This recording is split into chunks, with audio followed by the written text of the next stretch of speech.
बिस्मिल्लाहिर्रहमानिर्रहीम। अस्सलाम वालेकुम students, I am your physics teacher. आज का लेक्चर स्टार्ट करने से पहले एक अच्छी बात, नबी पाक सल्लल्लाहु अलैहि वसल्लम ने इरशाद फरमाया, 3 शख्स ऐसे होंगे जिनकी आंखें जहन्नुम की आग को नहीं देख सकेंगी। पहला वो शख्स जिसने अल्लाह की राह में पहरा दिया, दूसरी वो आंख जो खशियत इलाही से अश्कबार हो गई, तीसरी वो आंख जो अल्लाह की हराम करदा चीज़ों को देखने से रुक गई। डियर स्टूडेंट्स, हम अपनी फिज़िक्स बुक में चैप्टर नंबर 3 डायनामिक्स से फ्रिक्शन के टॉपिक को डिस्कस कर रहे हैं। लास्ट लेक्चर में हमने कोफिशिएंट ऑफ फ्रिक्शन के बारे में पढ़ा था कि कोफिशिएंट ऑफ फ्रिक्शन जो है ये रेशो है फोर्स ऑफ लिमिटिंग फ्रिक्शन और नॉर्मल रिएक्शन फोर्स के दरमियान, और ये हमारे पास एक कांस्टेंट वैल्यू होती है। पेज नंबर 73 पे ही हमारे पास एक टेबल मौजूद है जिसमें मटेरियल्स गिवन हैं और उनके सामने कोफिशिएंट ऑफ फ्रिक्शन की वैल्यूज़ दी गई हैं। आपने इन मटेरियल्स के सामने जो वैल्यूज़ दी गई हैं इस पूरे टेबल को अच्छे से अंडरस्टैंड कर लेना है। ये हमारे पास शॉर्ट क्वेश्चन या मोस्टली जो है वो एमसीक्यू की फॉर्म में आ सकता है, आपने इसको अच्छे से लर्न कर लेना है। पेज नंबर 74 पे क्विक क्विज़ हमें दिया गया है। 2 टाइप्स की शूज़ के सोल हमें दिखाए गए हैं। एक शू का सोल जो है उसकी सरफेस रफ़ है और दूसरे की सरफेस जो है वो स्मूथ है। सामने हमें क्वेश्चंस दिए गए हैं। अब तक हमने जितना भी फ्रिक्शन को डिस्कस किया है तो हमने उसको जहन में रखते हुए जो सामने हमें क्वेश्चंस दिए गए हैं इन क्वेश्चंस को आंसर करना है। तो हमारा पहला क्वेश्चन है, which shoe offers less friction. कौन सा शू जो है वो हमें कम फ्रिक्शन देगा। तो आपको पता है कि जिस शू की सरफेस स्मूथ होगी वो हमें लेस फ्रिक्शन देगा और जिस शू की सरफेस रफ़ होगी वो हमें ज़्यादा फ्रिक्शन देगा। तो इसका आंसर है शू विद स्मूथ सरफेस। तो हम इसका आंसर देखते हैं कैसे लिखेंगे।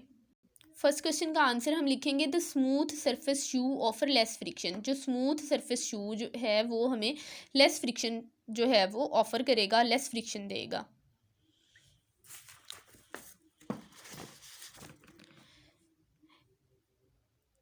नेक्स्ट क्वेश्चन हमारे पास है, which shoe is better for walking on a dry track. एक खुश्क रास्ते पर ड्राई ट्रैक पर चलने के लिए किस किस्म का शूज़ जो है वो मुनासिब रहेगा।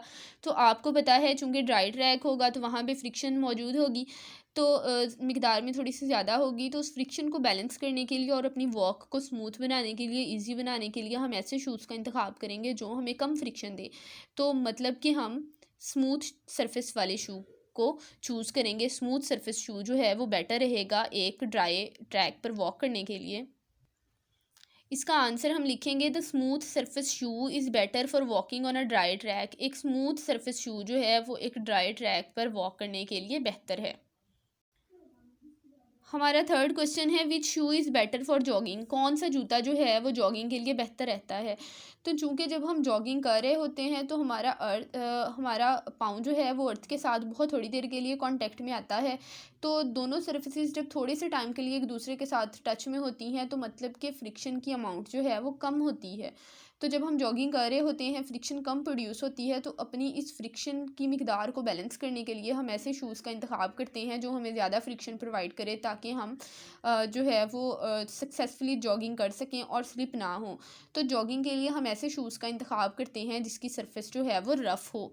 इसका आंसर देखें, the rough surface shoe is better for jogging. Jogging के लिए रफ़ सरफेस शूज़ जो हैं वो बेहतर हैं। फोर्थ क्वेश्चन है, which sole will wear out early. कौन सा सोल जो है वो जल्दी वियर आउट हो जाएगा, जल्दी घिस जाएगा। तो अब आप इन दोनों सोल्स को देखें, चूँकि ये एक रफ़ सरफेस है, यहाँ पे बहुत सारे बिट्स बम्प्स मौजूद हैं, तो ये थोड़ी देर से घिसेगा, थोड़ी देर से वियर आउट होगा। लेकिन ये चूँकि फुल स्मूथ है, इसका अर्थ के साथ फुली कॉन्टैक्ट होगा, तो ये बहुत जल्दी घिस जाएगा। तो इसका आंसर होगा smooth surface shoe. Fourth question का आंसर हम लिखेंगे, the smooth surface sole will wear out early. जो स्मूथ सरफेस सोल है वो जल्दी घिस जाएगा। चूँकि इन सारे क्वेश्चन के आंसर्स आपकी बुक पे नहीं गिवन, तो ये मैंने यहाँ पे सारे राइट कर दिए हैं। आप यहाँ से इनको नोट डाउन कर लीजिएगा। जो टेबल आपको पेज नंबर 73 पे बताया और ये क्विक क्विज़ जो पेज नंबर 74 पे है, आपने इन दोनों को बहुत अच्छे से लर्न कर लेना है। थैंक यू, अल्लाह हाफिज़।